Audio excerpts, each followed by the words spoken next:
Good morning, everyone. Today, we dive into the heart of Yeshua's teachings in the Sermon on the Mount, focusing on the Beatitudes. These 8 verses from the Gospel of Matthew, chapter 5, verses 3 to 12, have been a guiding light for Christians for over 2 millennia. They are a blueprint for Christian living that is as radical today as it was when first spoken on a mountainside in ancient Galilee. These teachings, known as the Beatitudes, turn the values of our world upside down. In a society that often venerates wealth, power, and self-reliance, Yeshua presents a different path to true fulfillment. He blesses the humble, the mournful, the gentle, and those who hunger for righteousness. He extols the virtues of mercy, purity of heart, and peacemaking. Each beatitude is a paradox, challenging our usual understanding of happiness and success. In a world that often equates happiness with material wealth, the Beatitudes offer a stark contrast. Blessed are the poor in spirit, Yeshua begins, not the rich in possessions. Blessed are those who mourn, he continues, not those who avoid pain. Blessed are the meek, not the aggressive or domineering. Each beatitude flips our conventional wisdom on its head, revealing a deeper spiritual wisdom. The Beatitudes are not just beautiful sentiments or lofty ideals. They are a practical guide for daily living, a path to a fulfilled and meaningful life. They show us that true happiness does not come from external circumstances, but from an inner transformation. They call us to align our lives with the values of Yah's kingdom, to live with humility, compassion, and a thirst for righteousness. But embracing the Beatitudes is not always easy.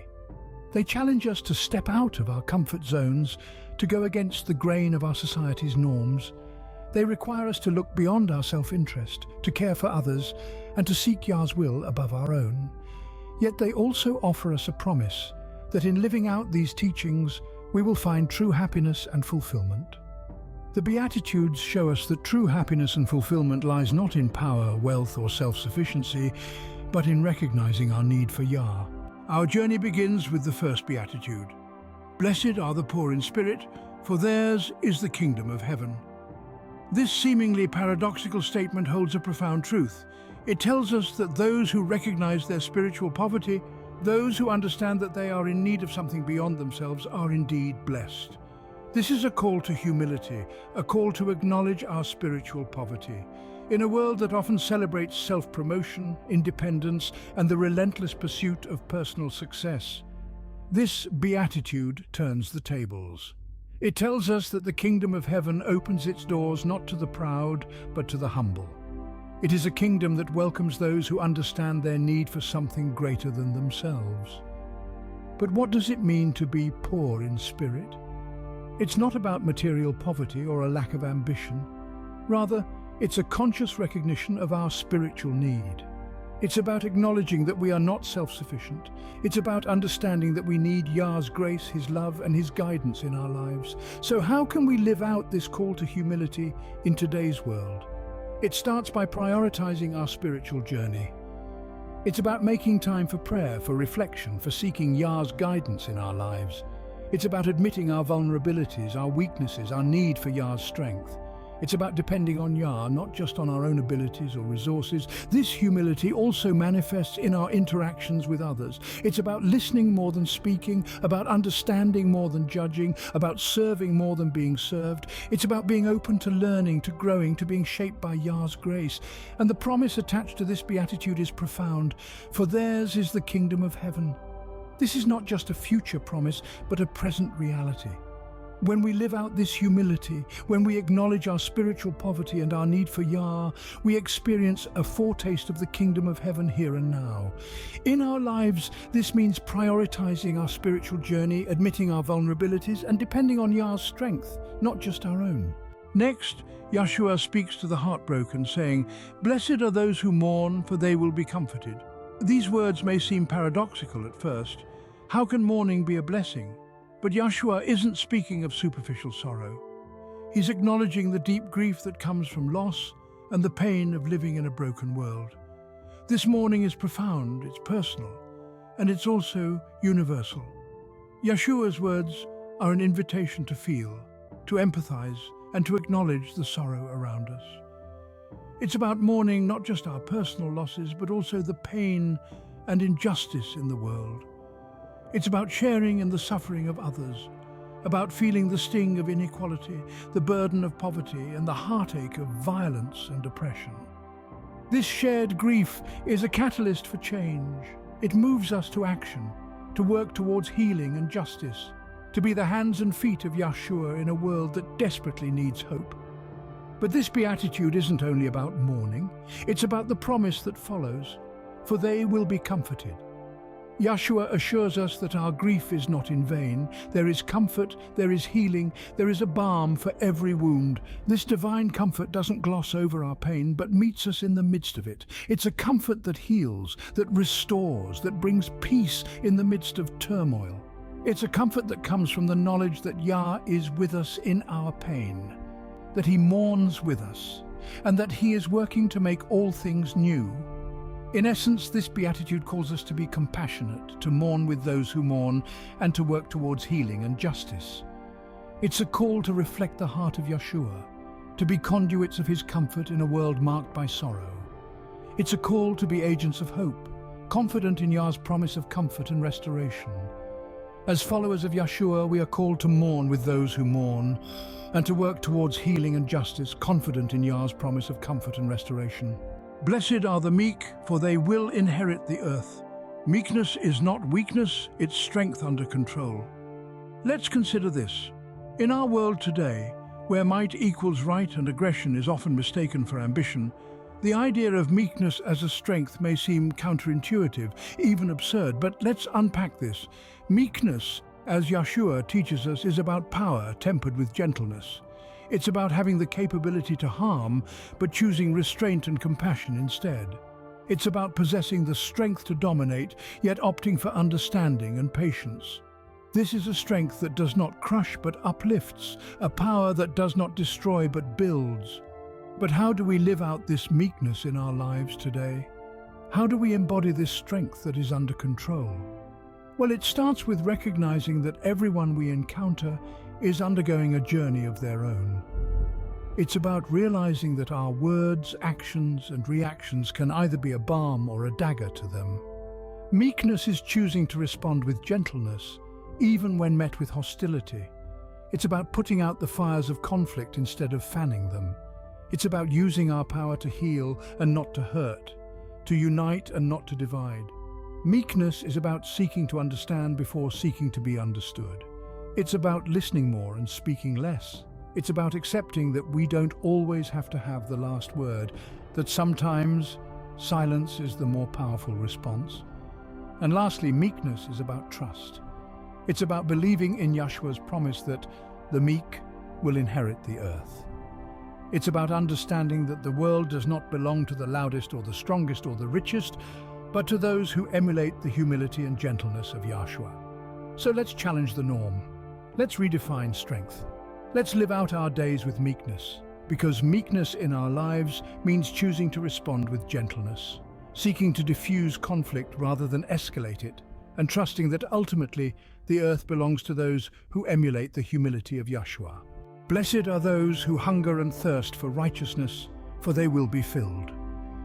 This beatitude calls us to desire justice and righteousness as deeply as we crave food and water. It's a powerful metaphor, isn't it?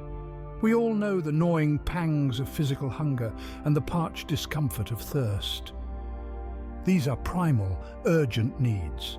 Yeshua is saying that our yearning for righteousness should be just as intense, just as compelling. But what does it mean to hunger and thirst for righteousness? In essence, it means to actively pursue moral integrity and social justice. It's not a passive wish or a vague hope. It's an active driving force within us, pushing us to make a difference, to stand up for what's right, to seek justice for the oppressed, and to strive for fairness and equity in all our dealings. This yearning for righteousness is not just about our personal morality, although that's certainly a part of it. It's also about the larger social and political structures around us. It's about recognizing the systemic injustices that exist and doing our part to challenge and change them. It's about standing up for the voiceless, the marginalized, the forgotten. But it doesn't stop there. This hunger and thirst for righteousness also extend to our relationship with the natural world. We're called to be stewards of creation, to care for the earth and all its inhabitants.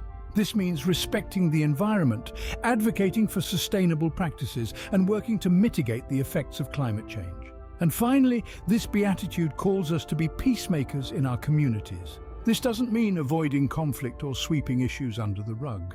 It means working towards resolution, reconciliation, and understanding. It means striving for a world where everyone is treated with dignity and respect, a world marked by peace and justice. In practical terms, this means being advocates for the voiceless, stewards of creation, and peacemakers in our communities, driven by an insatiable appetite for what is right and good. It's a tall order, but it's a journey worth embarking on, a thirst worth quenching, a hunger worth satisfying.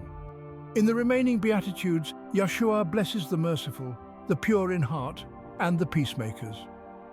These are not just isolated virtues, they are qualities that reflect the very character of Yah and his kingdom. Let's explore what it means to be merciful, pure in heart, and a peacemaker, and how we can embody these qualities in our everyday lives. First, blessed are the merciful, for they will be shown mercy. Mercy is compassion in action. It's extending kindness and forgiveness to others, even when they don't deserve it.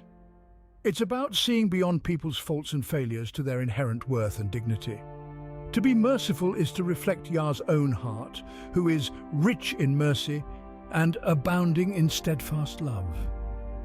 In our daily interactions, mercy might look like forgiving someone who has wronged us, or reaching out to help someone in need, without expecting anything in return. It's a call to be conduits of Yah's love and compassion in a world that often seems harsh and unforgiving. Next, blessed are the pure in heart, for they will see Yah. Purity of heart is about sincerity and single-minded devotion to Yah. It's seeing the world not through the lens of self-interest or cynicism, but through the lens of Yah's love. A pure heart is not divided or distracted by worldly desires, but is wholly focused on seeking Yah and his righteousness.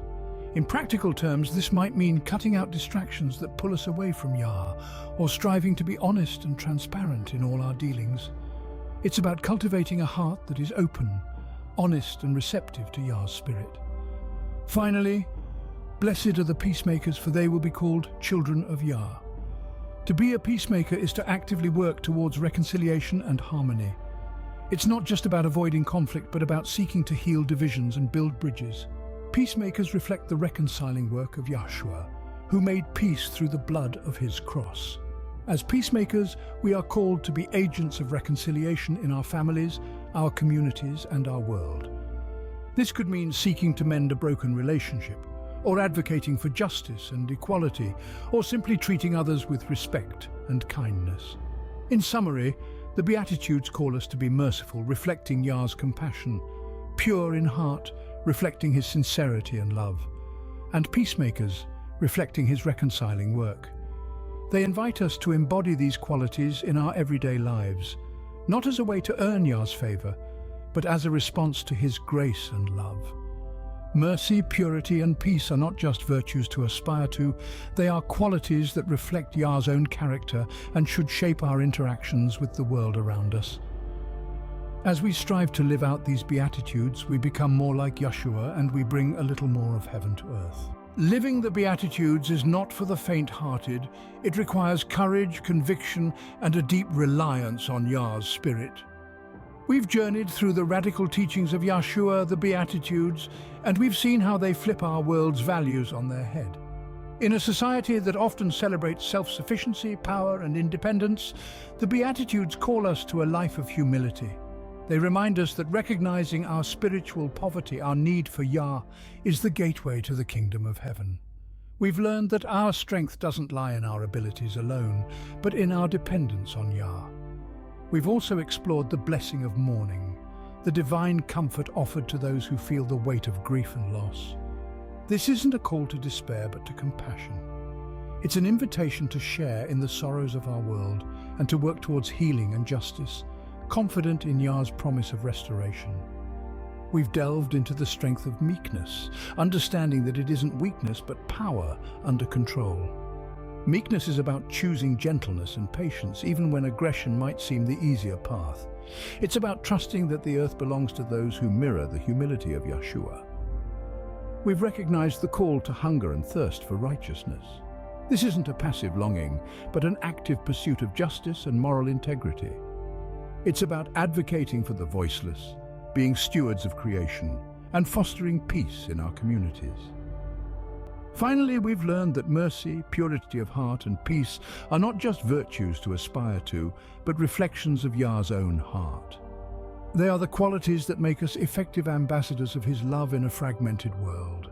The Beatitudes offer us a blueprint for a life that is not only blessed, but also leads to true happiness and peace. As we go forth this week, let's seek to embody the Beatitudes in our words, our actions, and our attitudes.